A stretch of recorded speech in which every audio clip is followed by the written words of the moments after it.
Daar sê hy, daar het my man vanoggend sy eerste byt. Hy sê dit voel na 'n ouetjie. So ons is hier by Tapkardam. Hy en my seun was laasweek hierso gewees. Vandag is dit ek en my man. Stok het mooi gehardloop.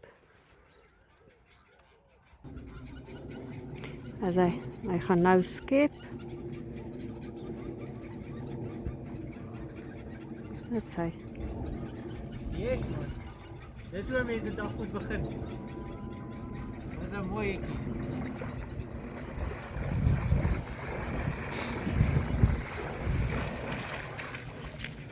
Dis 'n beauty. En julle sien baie mooi Gehengel vis. op Hobo Extreme. Dis 'n nuwe spray wat ek gemaak het, Hobo Extreme en pineapple. Lekker gehardloop. Middag reise toe vis, glo en vertrou dit gaan goed. Ek en my vrou is vandag hier by Tapkardam hier net aan die kant Delmas. Ons is nou so 8 vir die oggend. Ons het gou weer gekom vir 'n tweede sessie. Ek en my seun Kaal was laasweek die 14de Julie ook hier mooi gevang. Maar ja, hierdie week het hierdie enetjie vir ons mooi deurgekom vandag.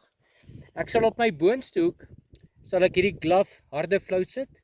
Ek noem hom Stinger en dan saam met hom sit ek twee van daai. Dit is die Kiara wat die musk floutie is. Dis ook 'n harde flout. En dan saam met hom. Ek weet hulle sê in die winter moet ons nie flat nie, maar ek sien nie by Tapkar werk hierdie baie lekker. Ek gebruik shooter wat baie ander make noem hom sniper.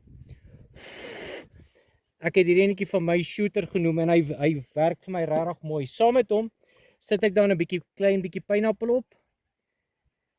Hierdie is eintlik 'n spray, maar ek het nou net nie 'n spray koppie vandag om hom saam te gebring het nie. En dan saam met hierdie 3 sit ek Paraby op. Nou hierdie kombinasie het vandag vir ons regtig baie mooi vis gegee. Maar ja, mense, julle kan regtig, hierdie is 'n awesome oord. Hier's nie vashakplek nie, hier's nie hysinte nie, hier's nie sluit nie. Die vis is baie mooi en baie wel hierso, baie goeie toestand en groot staanplekke met braaiers, met waterkrane, met kragpunte. Dit is 'n awesome plek. Reis dit toe, groete.